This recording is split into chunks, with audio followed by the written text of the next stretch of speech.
Irmãos, a paz do Senhor. Vamos fazer uma breve oração, né? Senhor, graças te rendemos, obrigado por tudo nessa manhã. Pai, nos orienta agora em tudo aqui que vamos falar, que não seja nós, mas o Senhor. Tu sabes que eu sempre me coloco assim. Senhor, que eu, antes de mais nada, aprenda muito mais, Senhor, já que tu me deste essa responsabilidade e continue a repartir com meus irmãos, Senhor, também, porque nós somos um só, somos um corpo, Senhor, e o crescimento de um é do outro, a tristeza de um é do outro, a alegria de um é do outro, e é assim que nós temos que viver, porque é assim que te agrada, Senhor. Nós fazemos parte de nós, Senhor, e o Senhor é o nosso centro. Obrigado por tudo nessa manhã. Amém. Meus irmãos, podem sentar, né? Eu gostaria já, eu estou entrando assim um pouquinho mais rápido, porque hoje nós vamos, se Deus quiser, terminar o estudo, e eu preciso terminar o estudo. Ah, está aqui. Eu gostaria que os irmãos abrissem a Bíblia lá em 2 Coríntios, capítulo 4, tá? A gente vai começar lendo a palavra. Assim estava no meu coração, disse, Senhor, será que a gente precisa falar alguma coisa, né? Só abrindo a tua palavra, o Senhor, através do teu Espírito, vai, né? Falando aos nossos corações, muito mais do que nós, as nossas palavras mesmo, né? Então, lá em 2 Coríntios, capítulo 4, vamos ler, tá bom? Isso aí que o Espírito Santo vá revelando a nós, né, a sua palavra que está dentro do nosso estudo. É assim, podemos? Pelo que, tendo esse ministério, segundo a misericórdia que nos foi feita, não desfalecemos, pelo contrário, rejeitamos as coisas que por vergonhosas se ocultam, não andando com astúcia, nem adulterando a palavra de Deus. Antes nos recomendamos a consciência de todo homem na presença de Deus pela manifestação da verdade. Mas se o nosso evangelho ainda está encoberto, é para os que se perdem que está encoberto, nos quais o Deus deste século cegou o entendimento dos incrédulos, para que lhes não resplandeça a luz do evangelho da glória de Cristo, o qual é a imagem de Deus. Porque não nos pregamos a nós mesmos, mas a Cristo Jesus como Senhor, e a nós mesmos como vossos servos, por amor de Jesus. Porque Deus, que disse, das trevas resplandecerá a luz, Ele mesmo resplandeceu em nosso coração para a iluminação do conhecimento da glória de Deus na face de Cristo. Então, irmãos, eu quis ler, né? Isso aqui foi até esses dias que eu peguei, eu achei assim, né, uma palavra que vem muito de encontro a nós, né? E aqui está falando, antes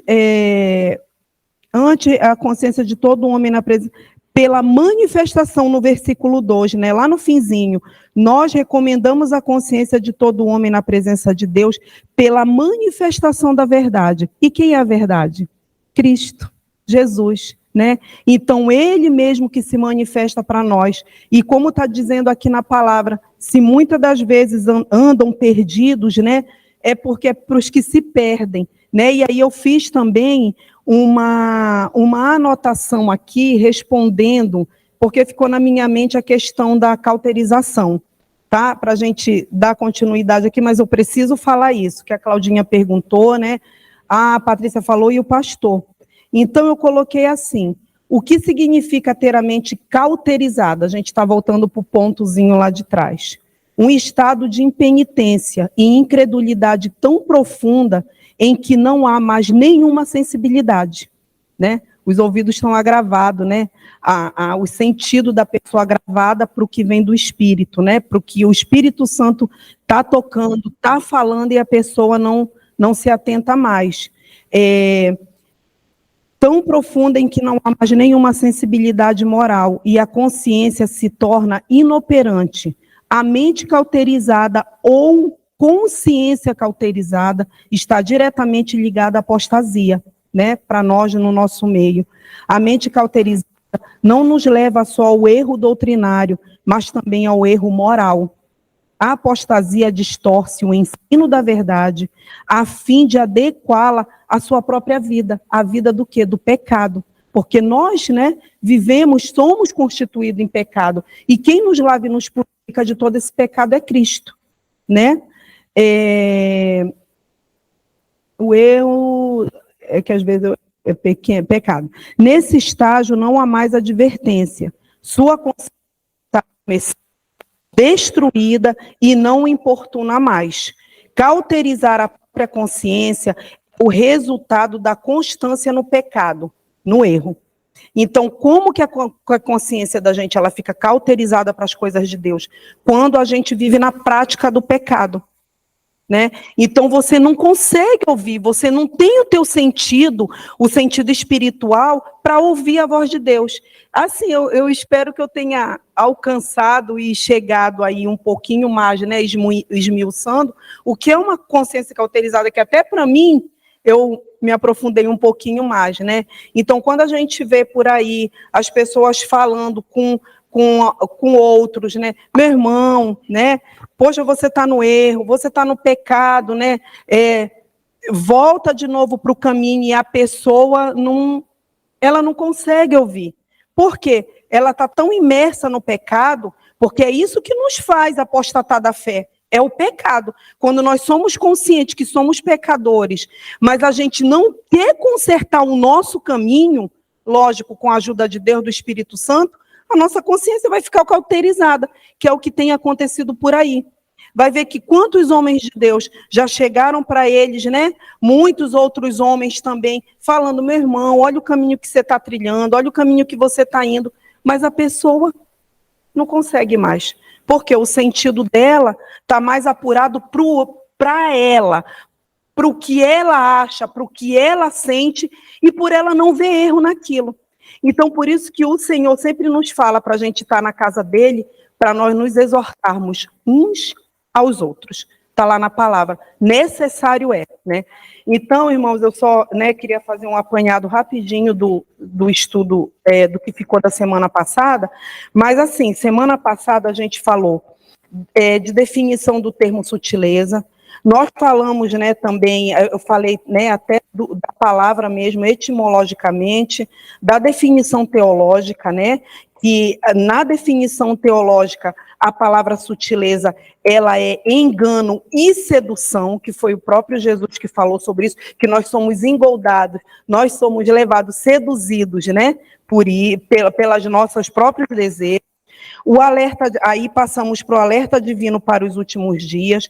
Nós falamos da apostasia, né? Tratamos um pouquinho mais sobre a apostasia.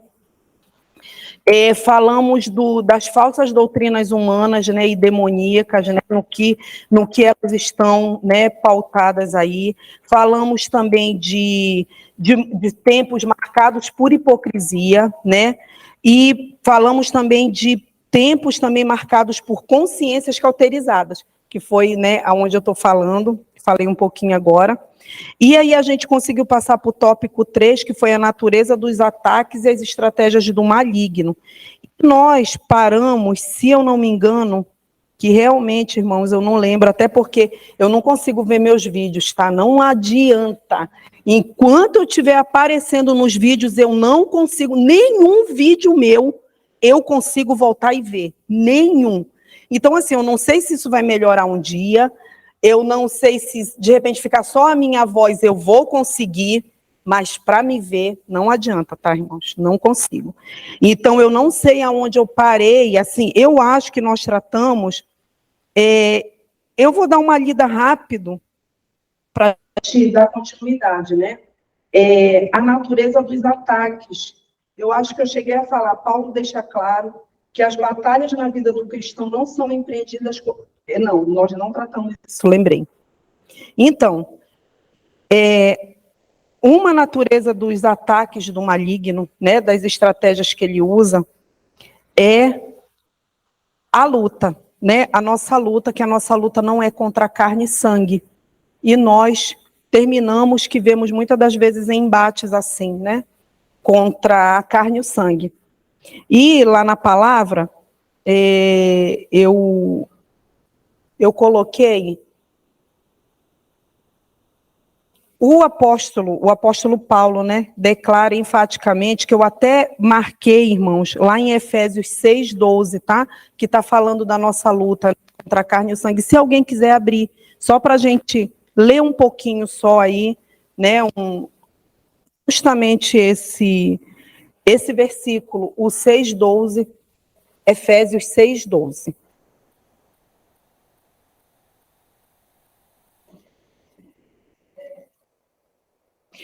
E se alguém puder também deixar 6:12, e se alguém puder deixar também abrir em 1 Coríntios 15:50, apesar que aqui é mais simples para eu abrir, que eu já estou aqui em Coríntios mesmo. Efésios 6:12. Isso. Porque não temos que lutar contra a carne e o sangue, mas sim contra os principados, contra as potestades, contra os príncipes das trevas deste século, contra as hostes espirituais da maldade nos lugares celestiais. Isso, né? A nossa luta, ela não é mais numa dessas apostasias e dessas sutilezas dos últimos tempos. A gente se vê, né, dentro da igreja do Senhor, uns lutando contra os outros, né? Coisas que não condizem. A nossa luta não é essa, né? Em família, em tantos outros lugares. Vou até falar disso, irmãos, que às vezes não, eu acho que eu não compreendo muito bem, porque se todos nós somos chamados por Cristo, eu sempre me questionei isso, eu a mim, né? Não sei se em algum momento até Deus me respondeu e eu não atentei, porque há tantas bandeiras assim de igreja, entendeu? Uma, né, prega uma tem uma vertente para um lado, outra tem uma vertente para o outro, mas eu encaro isso, umas são mais legalistas, outras nem tanto, mas eu também encaro, eu acho que eu já falei isso com o Max, que eu penso que às vezes uma bijuteria, estou falando de mulher especificamente, não vai botar a pessoa a perder, né? Mas tem outras que às vezes precisam estar. Não sei, eu entendo assim, né? Eu estou abrindo meu coração para os irmãos, eu não sei se é isso. Mas eu digo, Senhor, se nós somos um povo só, porque tantas bandeiras, né? A gente não podia estar todo mundo unido, né? Todo mundo unido ali pela causa de Cristo. E eu já vejo, irmãos, uma batalha no nosso meio mesmo. E isso me entristece, né? Porque às vezes um quer ser mais do que o outro, né? Um quer se botar a mais conhecimento do que o outro, um acha que vai conquistar a salvação mais do que o outro. Isso já é uma sutileza do inimigo no nosso meio, né? Já botando uma divisão, porque isso é uma divisão, né? E o Senhor não divide, o Senhor veio para unir, ele veio para reestruturar e restaurar todas as coisas. Mas eu creio também que essa reestruturação e que essa união, possa-se dizer assim, essa união universal, só vai ser no céu mesmo, né? Só vai ser no céu. Porque aqui nós somos imperfeitos, cada um tem uma maneira, muitas das vezes, de pensar para certas situações, no nosso meio mesmo. Muitas das vezes, o que eu não acho estranho para mim, o outro irmão possa achar. E a gente tem que procurar se amar. Se amar, eu até falei da outra vez, né? Se amar para que quando eu acho que eu esteja atingindo meu irmão pelo meu proceder, eu, perdão, abra mão, né, de alguma coisa. E eu acho penso eu, que a humildade, ela é não há cristianismo sem isso, sem humildade, não há. Não tem como haver um cristianismo sem humildade, sem você se colocar no lugar do outro, sem você, muitas das vezes, e na maioria, né, se humilhar, né, a gente se colocar nessa posição. E Cristo, no momento certo, vai nos exaltar. Então, né, voltando, né, falando, né, novamente aí da nossa luta, né, eu coloquei aqui também assim, sendo assim, não se trata de uma luta humana de homens contra homens, mas contra inimigos espirituais. Nossa luta, portanto, não é física, mas espiritual, e esta realidade era, por certo, né, por certo, algo bem familiar, né? Já era aos cristãos de Éfeso, porque se Paulo tratou isso lá é porque havia isso dentro da igreja, e nós nem se fala, né? Quando nos damos conta, estamos batalhando contra nós mesmos, né? E, irmãos, nós fomos chamados para uma guerra, e os irmãos aí que já serviram, o pastor, o irmão Reginaldo, não sei se Carlos ou o irmão Hermélio, alguém mais aqui, sabe que um soldado, ele sabe muito bem, né? Ele está sendo preparado, ele sabe a luta dele contra quem é, né? E Paulo nos compara, né? Isso nas cartas aí, como bons soldados de Cristo. Então, Deus nos mostra, né? Ele sempre está nos alertando contra quem é o nosso maior inimigo, que é Satanás, né? Que são as hostes do mal. É ele que vive lançando todas essas coisas para que a igreja de Cristo vá se perdendo no meio do caminho.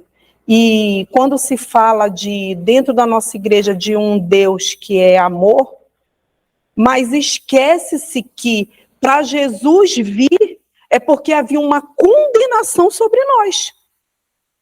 E ele veio para nos dar nos tirar dessa condenação, né? Então a nossa luta maior é essa. Quando se fala só de amor dentro da igreja e não se fala de um justo juiz, que ele vai vir naquele grande dia e vai a todos nós vamos comparecer naquele grande dia, né? Perante aquele tribunal, todos nós vamos estar lá e vamos ser, sim, vamos ter que dar conta, né, das nossas obras, das nossas palavras. Isso não significa condenação, mas nós vamos, porque os que são para condenação já estão condenados se não se arrependerem. Mas nós vamos ter, ainda que seja, para a nossa salvação, mas nós vamos dar conta. Então, quando a gente para pensar isso, é muito sério, né? É uma coisa muito, muito séria. E na igreja, e nas igrejas, né, nas megas igrejas, não se fala sobre isso. Se fala em tantas coisas, menos sobre essa justiça que virá sobre todo homem, porque nós vamos dar conta, nós vamos ter, né? Isso bíblico, né? As estratégias do maligno, né? Também o apóstolo Paulo, né?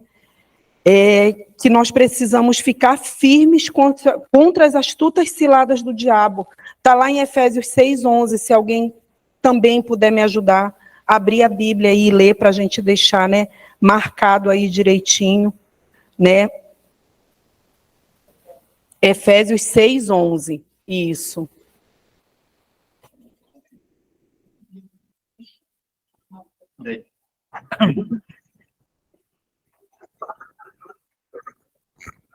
Diz assim a gloriosa palavra de Deus, Efésios 6:11, revesti-vos de toda a armadura de Deus, para que possais estar firmes contra as astutas ciladas do diabo. Isso. A palavra cilada vem do grego metodeia, que significa métodos, estratagemas e armadilhas, né? É isso que significa a palavra cilada no grego, né? Não é tão simples, né?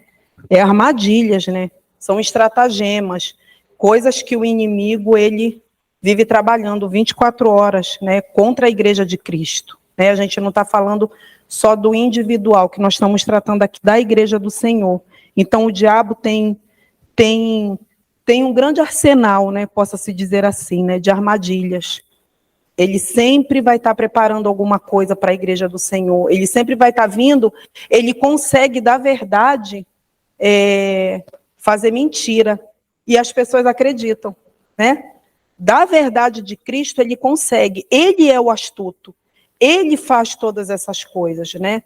Então, quando está se tratando disso, irmãos, que eu cheguei nessa parte da nossa luta, porque não é a pessoa só em si que está ali, ela está se deixando levar, ela virou um apóstata das coisas de Deus, sim, mas tem algo a mais que está trabalhando no coração dela. Por ela estar com essa mente cauterizada. Então, tudo que o diabo lança, todas as armadilhas, né, todos os estratagemas, a pessoa compra para ela. E com isso, ela é usada como um instrumento para engoldar muitos. Mas a nossa luta não é contra a carne e o sangue, né? Quando se refere, Paulo fala contra a carne e o sangue, ele está falando de humano mesmo, né? Carne e sangue, nós, pessoas. A nossa luta não é contra pessoas, mas nos pegamos muitas das vezes lutando contra as pessoas. Vamos ser sinceros?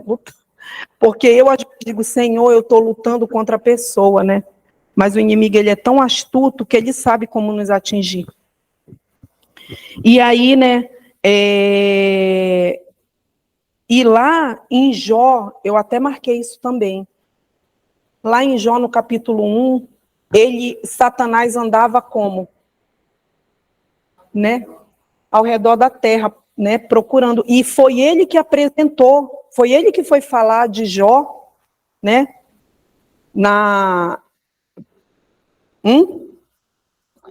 Isso, né? E ele, mas sobre a prova, vamos abrir lá, é melhor, né? Jó 1. Vamos abrir lá, é melhor.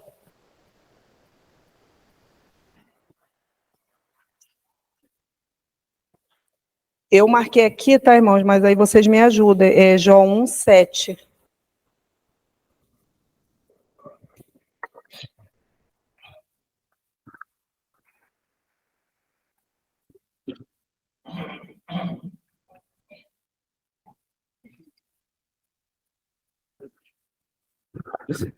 Diz assim a palavra de Deus: e o Senhor disse a Satanás: de onde tu vens?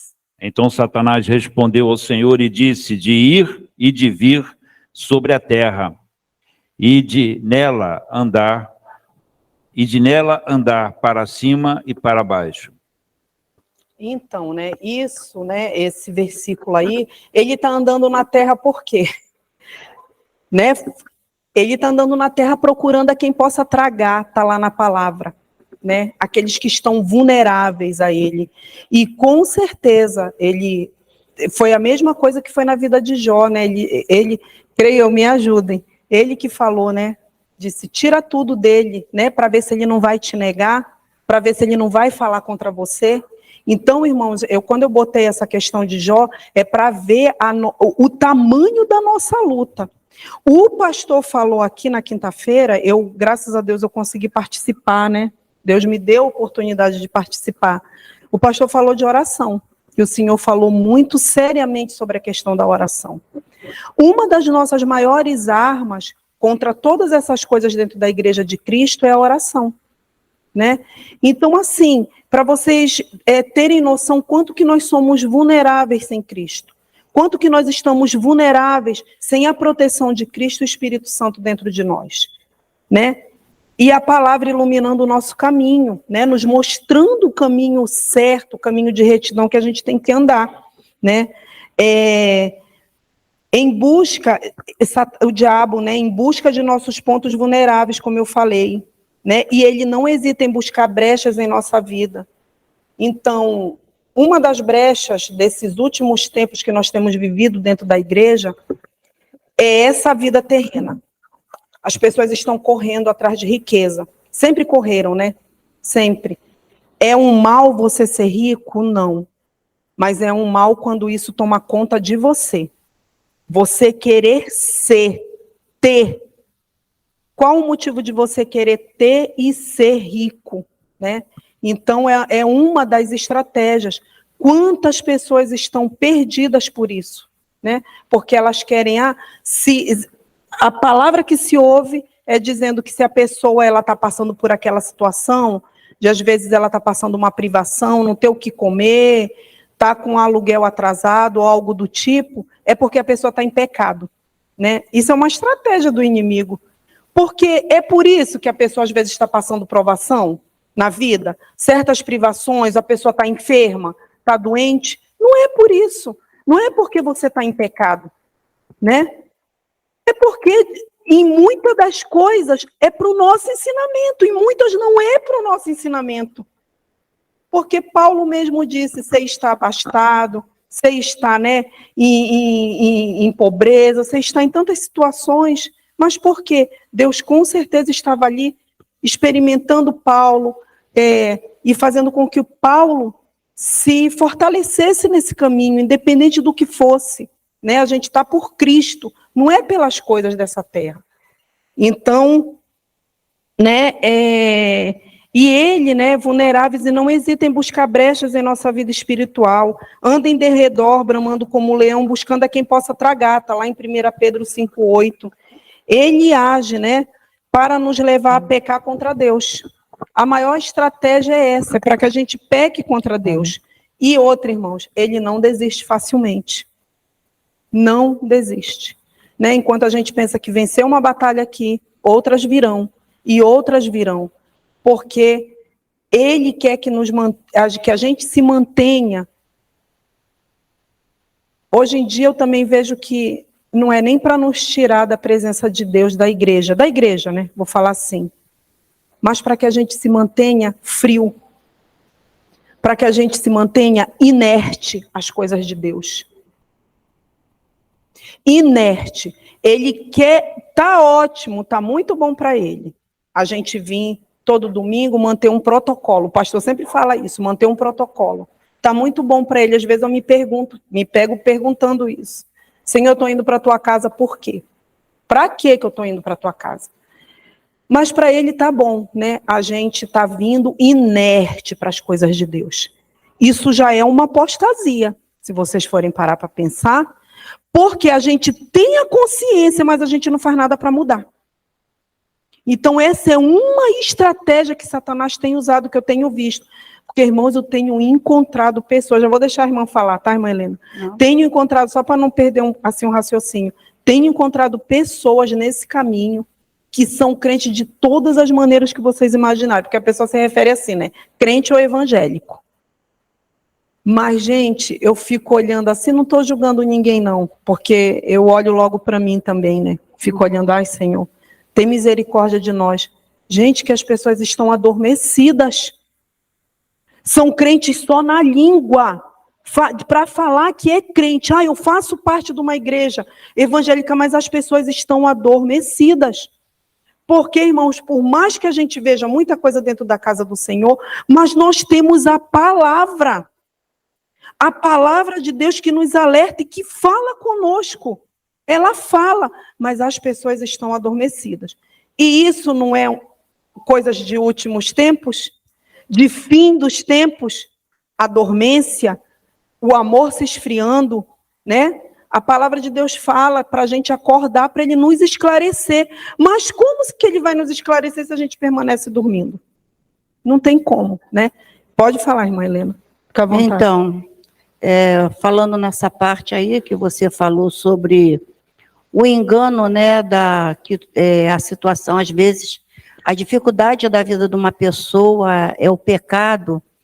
Eu vim de uma denominação que o lema era esse: qualquer dificuldade na sua vida, uma doença, uma situação financeira, tudo é consequência do teu pecado. E com aquilo a gente se sentia pesado, a gente se sentia menosprezado, e durante muitos anos eu vivi dentro desse caminho, dessa estrada.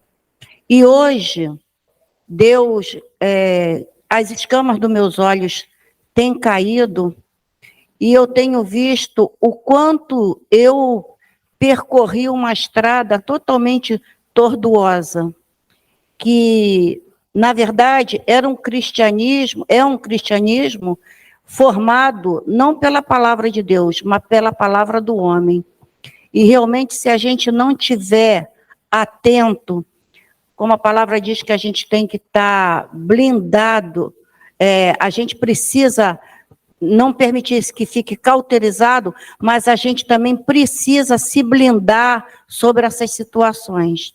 se blindar, se revestir. Assim como a mente está cauterizada para receber as coisas de Deus, a gente também precisa estar blindado contra as ciladas de Satanás. Porque hoje eu tenho a minha convicção de que se hoje eu estivesse ainda trilhando naquele caminho, eu poderia até estar morta, né? Não só espiritualmente, mas morta fisicamente, porque eu me deixei levar durante muitos anos sobre a lei do homem, né? Então, realmente, a gente tem que buscar na palavra, através de Deus, que me colocou aqui, e que Deus pode realmente abrir os meus olhos para o verdadeiro evangelho, né? Não ser dominada por homem, mas pelo Espírito Santo de Deus. Pastor, o senhor quer pode falar. Este tema, ele é extremamente rico, tá? Porque ele traz muitas... tem como você fazer uma meditação profunda dentro dele, né? E uma das coisas que eu penso muito, eu não era, né?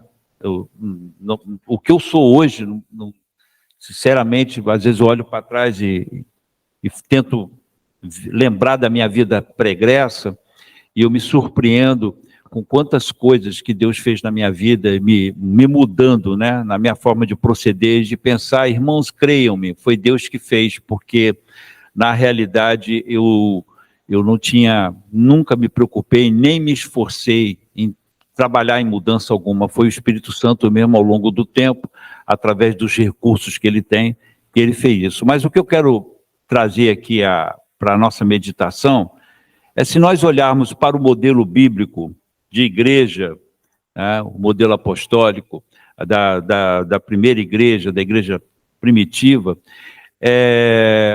se alguém me perguntasse assim, bom, Cleito, qual é o ponto na igreja primitiva que você exaltaria, né, que você colocaria assim no pódio? Eu falaria da sensibilidade espiritual. Como eles eram sensíveis à voz de Deus, mesmo a despeito das heresias que estavam acontecendo naquela época, né, dos falsos irmãos semeando palavra errada no seio da igreja, enfim, coisas do tipo, mas eles eram extremamente sensíveis à palavra de Deus. E isso fazia com que a unidade deles ficasse intacta, né? E ao mesmo tempo, eles tinham, você vê, pega o exemplo dos bereanos, por exemplo, né? Quando Paulo, hein, não era qualquer um que estava pregando, era Paulo que estava pregando, e eles estavam conferindo na palavra para ver se era aquilo mesmo, se estava dentro do que a Bíblia postulava. O que eu quero dizer com isso é o seguinte: nós perdemos, ao longo dos anos, perdemos essa sensibilidade. Você tocou num ponto importante aí, das várias denominações que nós temos. Hoje está perto de 10 mil denominações no mundo inteiro, para vocês terem uma noção. E o que foi que aconteceu então? Qual é a diferença, tá, do tempo passado, onde a igreja era uma só, né, com o mesmo pensamento, mantinha a unidade, a mesma doutrina, para a igreja hoje dividida, né, entre tantas denominações? A vaidade, irmãos. Perdemos a sensibilidade. Ao perdermos a sensibilidade, eu sei mais do que o meu irmão, entendeu? Aquilo que eu postulo é muito mais verossímil, né, do que o meu irmão faz. Então, é mais verdadeiro a forma como eu enxergo a palavra, é mais verdadeira a forma como eu explico a palavra do que o meu irmão explica. Então, a vaidade foi entrando no seio da igreja, e aí as divisões começaram a acontecer. Então, eu percebo que essa sensibilidade é que nós temos que buscar novamente. Quando Paulo fala de mente cauterizada, ele fala de pessoas que perderam essa sensibilidade. E por conta disso, nós temos a igreja que temos hoje. Então eu gosto muito de quando o pastor Alan coloca, e ele insiste nesse ponto, né? Quando ele fala, nós não somos uma denominação, nós temos uma proposta, e a nossa proposta ela é bíblica, é a igreja de Atos. Então pega o livro de Atos, olha lá, Atos fazia assim, então eu vou fazer também. Tá? Era assim que eles andavam? Eu vou andar também. Então, essa sensibilidade que nós temos que buscar, porque hoje o que acontece? Nós estamos muito em cima de doutrina humana, não doutrina bíblica, e é aquilo que os nossos líderes nos ensinam, dizendo, não é assim que vai ser, porque é assim que eu entendo, né? Enquanto a Bíblia, muito claramente lá em Pedro, diz que a palavra não é de particular elucidação, né? Ou seja, não é segundo o que eu penso ou o que o fulano pensa. Tá? As coisas são muito claras ali. Tem coisas que são difíceis de entender? Sim, mas aquelas que são claras, que são as mais importantes, que dão norte e rumo à nossa salvação, à nossa vida cristã. O que eu penso, irmã, tá? É que nós temos que voltar para esse ponto, buscar essa sensibilidade que nós perdemos. Tá? Perdemos por quê? Porque não oramos mais. Não lemos mais a Bíblia. A Bíblia é a nossa referência. Irmãos, eu sou de um tempo em que se buscava um profeta para saber o que Deus tinha para fazer na minha vida. Tá? Mas a pessoa não se preocupava em orar e ler a Bíblia para buscar a direção de Deus para a sua vida, que é o que a palavra ensina. Ela não manda a gente buscar profeta. Em nenhum momento você vai ver isso. Em nenhum momento. Desafio qualquer pessoa. Mas lá no... Desafio. Vem para o debate comigo e eu desafio onde que está escrito na palavra que eu tenho que buscar profeta para ter um norte para a minha vida. O meu norte está no joelho e na leitura da palavra. Então nós perdemos essa direção. Tá? Não estou desprezando os dons aqui, não existe ninguém mais pentecostal do que eu, tá? Porque eu creio nos dons, porém a falta de sensibilidade nos levou a cometer erros terríveis. E as divisões que existem no nosso meio hoje são por conta dessa falta de sensibilidade. Então, se eu fico imaginando, você ter um colégio apostólico como tinha na igreja primitiva, e era um colégio enorme. Ele era enorme, não se limitava aos 11 apóstolos, era muito grande, eram vários pastores, vários mestres, tá? No entanto, eles decidiam alguma coisa em comum acordo, eles oravam, eles buscavam Deus, eles jejuavam, então eles tinham a sensibilidade, e detalhe, a igreja correspondia a isso. Quando essa geração morreu, isso não foi passado como herança para a próxima geração, e ao longo do tempo isso foi se perdendo. E hoje nós nos preocupamos nisso. Temos uma igreja extremamente sensorial, mas muito pouco espiritual. Então a gente, o que eu vejo, quando Paulo, por isso que essa escola bíblica de hoje é importantíssima, nós temos que voltar a essa sensibilidade. E amados, não tem como você ter sensibilidade se você não ler a sua Bíblia, se você não orar e se você não jejuar. Essas três práticas, elas são fundamentais para aflorar a sensibilidade nas nossas vidas. Então, né,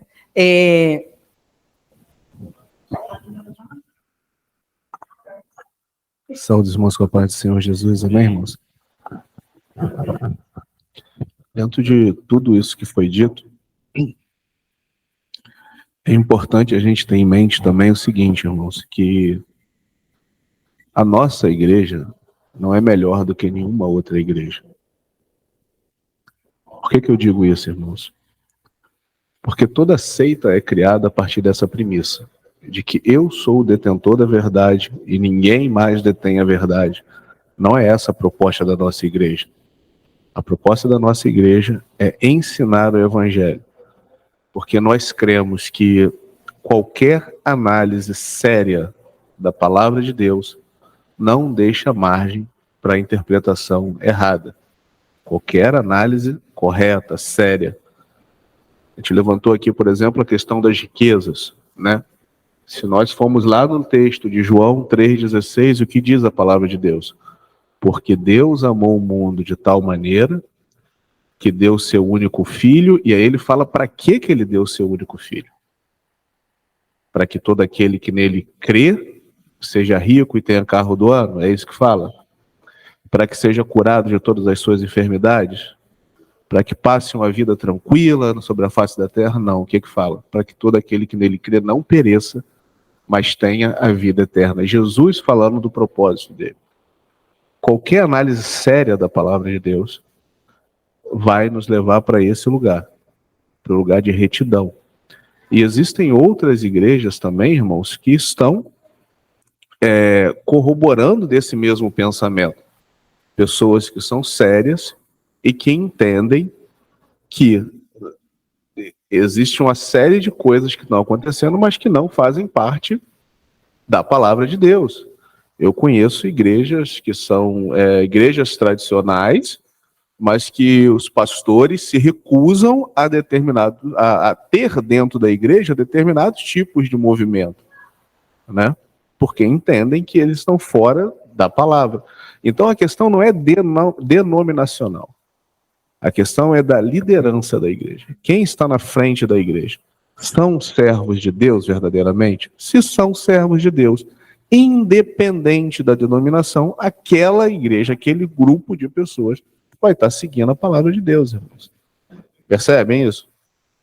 É porque eu tenho medo, né? Eu tenho receio da igreja, com o passar do tempo, ela começar a acreditar que somos a última bolacha do pacote. Nós não somos, né? Como Deus fala para Elias lá, não, Elias, calma aí. Existem 7.000 aí que eu separei, que são meus, que não se dobraram diante de Baal. Deus sempre conserva o seu povo, porque o povo de Deus conserva a palavra de Deus. Amém, irmãos? Então, é uma responsabilidade nossa também. É uma responsabilidade sua como servo de Deus estar meditando na palavra de Deus, para se um dia eu vier a me desviar do caminho da verdade, você chegar e me chamar pro caminho certo. Porque repare, irmãos, quando você lê lá em Apocalipse, você tem quantas igrejas lá? 7 igrejas. Todas aquelas igrejas eram perfeitas? Mas o que a palavra de Deus diz que Jesus fazia? Ele andava no meio dos 7 castiçais. Ele visitava cada uma delas e falava, olha, se arrependa, olha, muda o jeito. O que eu quero dizer, irmãos, é que nós temos uma responsabilidade. Nós somos servos de Deus, somos boca de Deus nessa terra.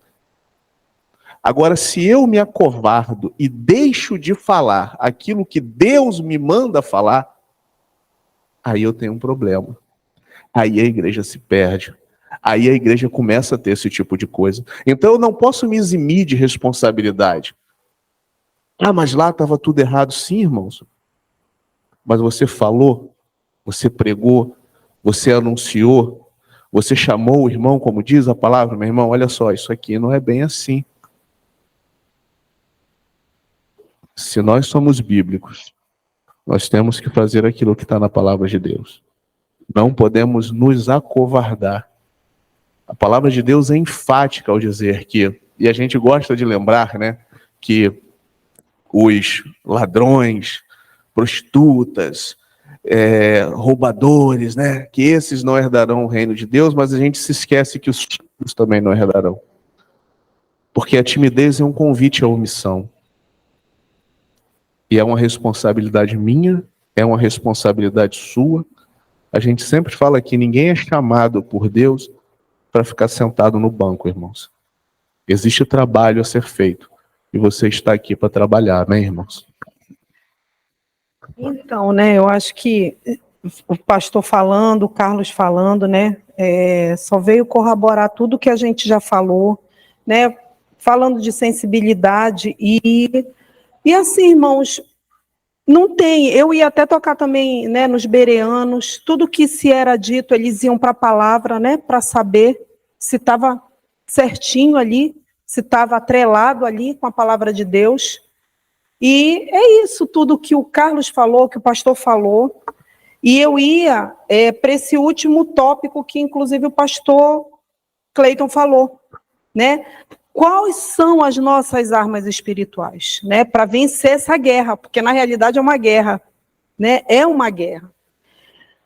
A oração, a palavra de Deus, né? Porque a palavra de Deus, né, eu coloquei assim, pensando nas armaduras que Deus nos deu, é importante falar da principal delas, a palavra de Deus.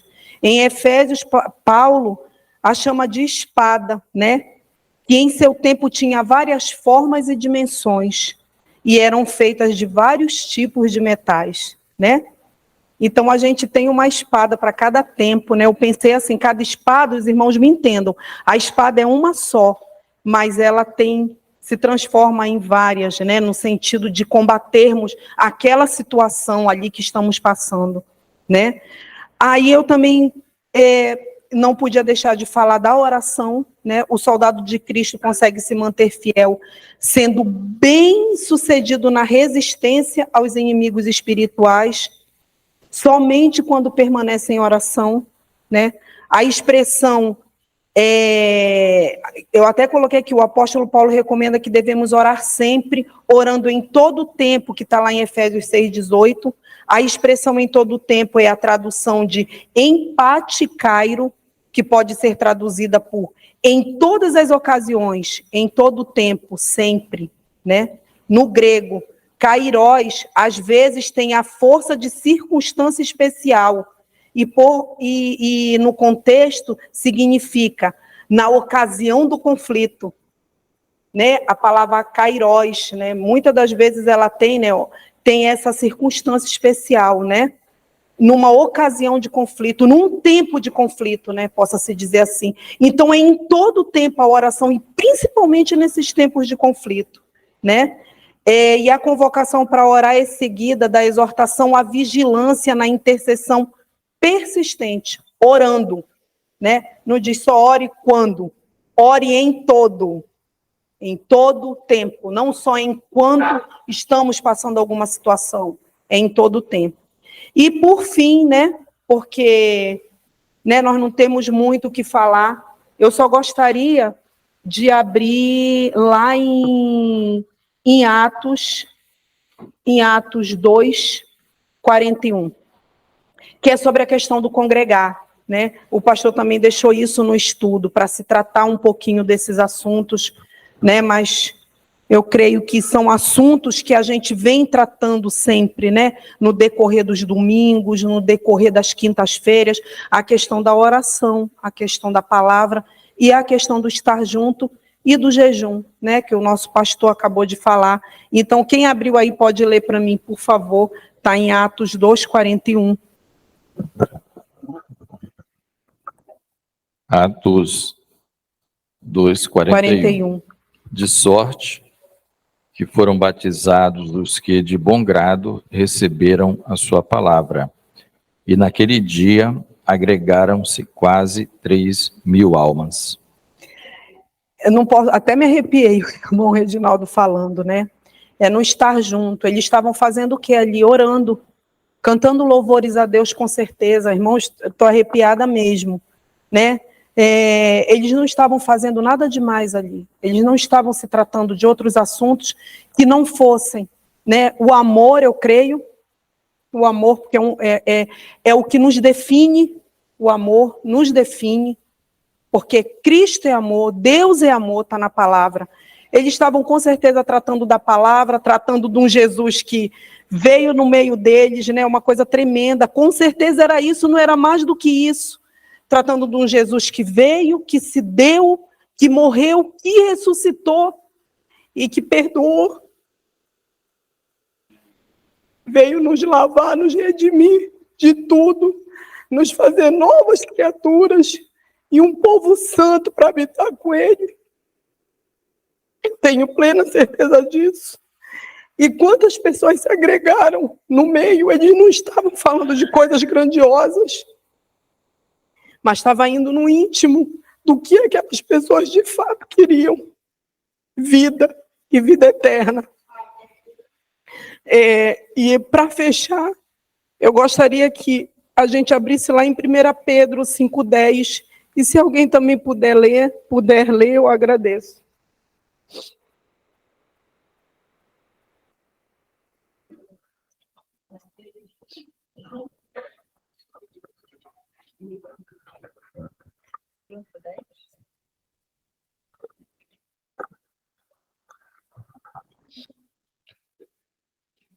Ora, o Deus de toda graça, que em Cristo vos chamou à sua eterna glória, depois de terdes sofridos por um pouco, ele mesmo vos há de aperfeiçoar, firmar, fortificar e fundamentar.